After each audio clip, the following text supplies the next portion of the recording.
Olá, bem-vindo, bem-vinda, Deus abençoe você, Deus abençoe sua casa, Deus abençoe toda a sua família. Que alegria, mais uma vez, poder estar com você, entrar no seu santo e abençoado lar e desejar tudo de bom, dar aquele abraço carinhoso, gostoso, que Deus abençoe e desejar a você muita paz, muitas alegrias, muitas bênçãos, muita vida e muita saúde. E por falar em vida e saúde, é claro, já começou o nosso programa Vida e Saúde aqui pela Rede Século XXI, Associação do Senhor Jesus. Toda semana a gente traz um médico que entra na sua casa porque nós queremos cuidar de você, queremos cuidar da sua saúde da sua casa, da ssua família. Deus seja louvado por esse momento, viu? E que bom que você está conosco também, aproveitando, estamos ao vivo tanto pela TV como as nossas redes sociais. Entre lá, Rede Século XXI, e você pode inclusive compartilhar o link para que outras pessoas de outras cidades também possam acompanhar e interagir conosco. O telefone, você sabe, é 19 3871 9620, 19 3871 9620. Já se encontra aqui nos estúdios do Vida e Saúde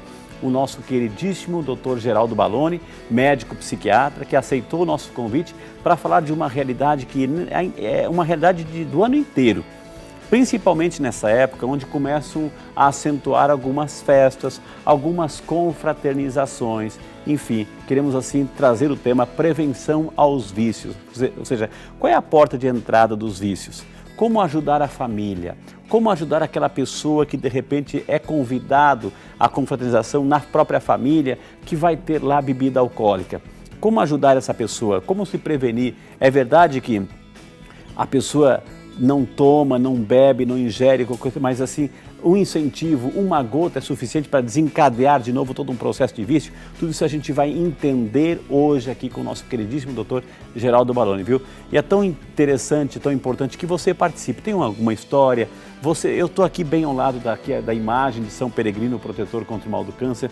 E hoje em especial, minha gente, hoje em especial, eu queria assim, dedicar um tempinho até maior para a gente rezar para aquelas pessoas que estão vivendo essa realidade, pelas famílias. Então, ligue também desejar, coloque as suas intenções, a gente vai colocar aqui pedindo essa cura, essa libertação, esse bem-estar para aquelas pessoas que estão vivendo esta realidade dos vícios, tão difícil de se livrar dessa situação. Então, por favor, vai colocando também as suas intenções. É isso que a gente quer hoje aqui no nosso Vida e Saúde. A nossa produção preparou uma matéria. Nós queremos convidar você a assistir conosco para darmos início ao nosso bate-papo com o nosso queridíssimo Dr. Geraldo sobre o tema de hoje, prevenção aos vícios. Sejam todos bem-vindos, estamos ao vivo e vamos à matéria. Histórias de como o vício arruinou vidas são muito comuns. Os relatos transitam entre remédios, álcool, drogas. Praticamente tudo pode se tornar um vício quando você perde a sua liberdade. Recentemente, o Instituto Brasileiro de Geografia e Estatística divulgou um estudo no qual foi identificado que 55% dos jovens do ensino fundamental e médio já ingeriram bebidas alcoólicas. Outro dado importante consta em estudo da Organização Mundial de Saúde. Cerca de 80 mil óbitos no Brasil foram atribuídos ao consumo excessivo de álcool, principalmente nos casos de morte por problemas hepáticos. Além disso, pesquisadores afirmam que quase 6% dos brasileiros são dependentes de drogas. Vale lembrar que quando falamos de dependência química, estamos falando de toda e qualquer substância que cause dependência física ou psíquica. Para o tratamento dos vícios é fundamental um apoio multidisciplinar. Muitas vezes ele está associado a baixa autoestima, a depressão ou até mesmo a transtorno de ansiedade. É também de extrema importância a ajuda de um profissional como psicólogo ou psiquiatra. Você conhece alguém que tem algum vício? Sabe como prevenir? O programa Vida e Saúde de hoje vai tratar justamente sobre esse tema. E é claro, você não pode perder. Obrigado, Amanda, que Deus te abençoe. Amanda que também está muito feliz, tá? Logo vai chegar o nenenzinho, que Deus abençoe, Amanda. Muito obrigado. Aliás, eu queria dizer para você que dia 30, que vai ser a nossa última segunda-feira aqui desse mês de dezembro, nós vamos fazer um programa muito especial, um Vida e Saúde especial. Vamos trazer todos os nossos repórteres, a Amanda, nós vamos trazer o Carlão, nós convidamos alguns médicos. Vai ser uma noite de confraternização aqui no Vida e Saúde. O doutor Geraldo, assim, acaba de ser convidado, ele já aceitou com muito carinho, vai estar aqui também conosco. Alguns outros médicos, assim, é claro, foram tantos médicos que passaram, a gente vai chamar alguns para a gente celebrar esta vitória, né, desse ano de 2019, com um Vida e Saúde muito especial, dia 30, então você não pode perder, viu? Mas vamos acolher o nosso queridíssimo doutor Geraldo. Que alegria, bem-vindo mais uma vez, assim. O senhor sabe que o senhor vem aqui para bater carteirinha, porque o senhor já tem carteirinha no Vida e Saúde, né, doutor? Muito obrigado, eu tenho muita satisfação em poder participar, porque os temas são extremamente importantes, inteligentes e de grande utilidade pública, Frei. Me sinto muito feliz com isso. O que a gente gosta do doutor Geraldo, assim, que ele é um grande especialista, um grande conhecedor, o Brasil inteiro conhece, ele tem uma fama internacional, toda vez que a gente convida com um certo tempo, ele dá um jeitinho de nos atender e ele fala uma linguagem que a gente compreende. Isso é muito bom porque ele traz exemplos concretos, assim. Então eu quero dizer para você, pai, mãe, etc., preste atenção no programa de hoje, reúna os filhos aí na sua casa, aumente o volume da televisão, porque a gente vai trazer um tema muito interessante, porque é um tema que entra em nossa casa todo santo dia, principalmente os finais de semana aí, gente. O tema das bebidas, das drogas, dos vícios, viu? Então, fique conosco, participe, interaja conosco, viu? Doutor Geraldo, talvez a primeira pergunta, né, aproveitar bem o senhor que está aqui, o que é um vício? O que a gente define um vício? Sim, então, Frei, você sabe que as classificações de psiquiatria são muito completas e, periodicamente, elas são revistas. O DSM-5, que eu vou me referir agora, ele é revisto a cada 20 anos. O CID-10 é a cada 10 ou 12, ou um pouco mais de anos. O vício era fácil de a gente conceituar antes, porque era o seguinte, era um transtorno no controle dos impulsos. Então, a pessoa tem um impulso, e ele não tem controle daquele impulso. Repetitivo? Repetitivo, sim, sempre repetitivo, independente daquele impulso ser prejudicial, independente dele, ele não conseguia controlar o impulso. Porém, essa definição é ótima, porque ela não apenas afeta as substâncias todas que nós temos, mas como também o jogo. O jogo não é uma substância, é um hábito, é um comportamento e também está incluído no transtorno do controle dos impulsos. Ou seja, tem várias categorias de vícios. Tem várias categorias de vício, inclusive várias graduações de moderado, leve, grave.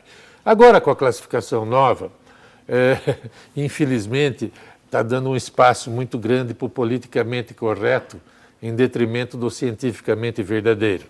Então, o que acontece? Aboliu-se a palavra vício. Aboliu-se também a palavra dependência. Não tem mais. Nossa. Então, ficou agora transtorno no uso de substância, transtorno no jogo. Ah, é? Não tem mais a dependência. Subentende-se que quando fala transtorno no uso de substância, nós estamos falando do vício ou da dependência. Mas para nós aqui, para o nosso espectador que está ouvindo com aquela vontade de entender tudo, eu vou continuar com essa denominação, essa nomenclatura antiga de vício e de dependência. Independente das classificações modernas, eu vou tentar casar os dois numa linguagem comum que todos entendam. O doutor Geraldo, na abertura eu até citei, a porta de entrada, como é que começa? Porque tem assim, um estupim lá atrás. Tem uma predisposição genética também, eu imagino, hereditária, mas algo começa. Então, né? Algo é o estupim assim, de entrada. Algo começa. Esse algo que começa é multifatorial. Ele pode ser genético e ele pode ser relacionado à personalidade do dependente. O senhor que me ensinou psiquiatria, que me introduziu na psiquiatria, já falecido há muitos anos, ele dizia sempre que existe a dependência independentemente da substância a quem ele depende. Ou seja, é a pessoa que é dependente. E isso a gente vê claramente. Que alguns... vocês vão lembrar de algum colega de infância, de juventude ou por aí, que bebia o tanto que você também bebia, No entanto, eles ficaram dependentes e você não. Ou vice-versa, você ficou e ele não. Tá. Isso quer dizer que há uma sensibilidade, uma susceptibilidade da pessoa individual, que é o alicerce onde nós vamos construir a casa da dependência. O alicerce está pronto. Doutor Geraldo, aí atrás do senhor a gente tem assim um DNA, lá, a figura do DNA lá no estudo. Isso, lá, tem alguma coisa a ver com isso também? Algum cromossoma, alguma coisa, alguma unidade, alguma fusão lá que de repente... Né? Tem uma vulnerabilidade genética, constitucional, inclusive, não sei se, eu acho que o nosso espectador não tem conhecimento desses dados todos. As mulheres têm uma vulnerabilidade maior que os homens. Uau. E uma dificuldade muito maior para se livrarem do vício, muito mais difícil que o homem. Seja do tabaco, da cafeína, dos tranquilizantes, da bebida alcoólica, da cocaína, dos inalantes, que são vários, né? Então, dos alucinógenos, são 10 categorias de substâncias, que é contemplado com o vício, né, atualmente, e as mulheres têm mais sensibilidade. Agora, como é uma questão multifatorial, quer dizer, múltiplos fatores, Frei, em toda a literatura que a gente vai pesquisar para saber o que é que a gente tem que fazer, o que nós podemos fazer, e o que é que desencadeia, o que piora, o que agrava a tendência ao vício. Uhum. Tem um denominador comum para todas as situações que se chama família. A estrutura familiar, ela é pesquisada, ela está sempre associada ao vício, seja como atenuante, seja como agravante, seja um fator que facilita a vida para a pessoa sair do vício ou agrava a situação. Então, depois, mais para frente, a gente pode até voltar a tocar nesse assunto. Claro. Mas a porta de entrada, o gatilho, como a gente chama, do álcool, é importante para que o álcool conduza a outros vícios. Inclusive, a relação está muito nítida, muito clara na dependência da cocaína. Na dependência da cocaína, o gatilho inicial é o álcool. Uau. Se a pessoa quer deixar do vício da cocaína, ele não pode beber. Se ele usar o álcool, realmente ele está dando uma oportunidade para a recaída do vício. É interessante, doutor, o senhor está falando assim, porque quando a gente fala assim de essas substâncias, maconha, o crack, a cocaína, são situações assim que não são tão explícitas, não se vê, bom, né, relativamente assim, no dia a dia. Mas a bebida, ela está explícita dentro de casa, doutor.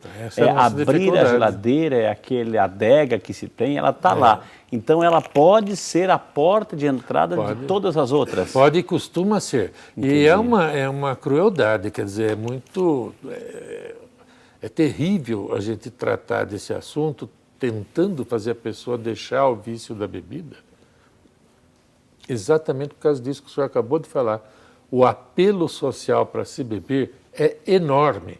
Quer dizer, ninguém convida você, vai lá em casa tomar um chá, vai lá em casa tomar uma cerveja, vai lá em casa tomar um uísque. E quando o meu paciente, pelo menos aquele que está tentando se livrar da bebida, ou de qualquer outra dependência, entra numa reunião social, numa festa, qualquer coisa assim, sempre tem alguém, você não quer um golinho? Fala, não, mas eu não bebo. Não, o que é isso? Um copinho só não vai fazer diferença. E é esse copinho que faz toda a diferença. Né? Antigamente se dizia, vai lá em casa tomar um cafezinho. Hoje hoje não, uma cerveja. Agora, é interessante, doutor, mas por que sabendo que...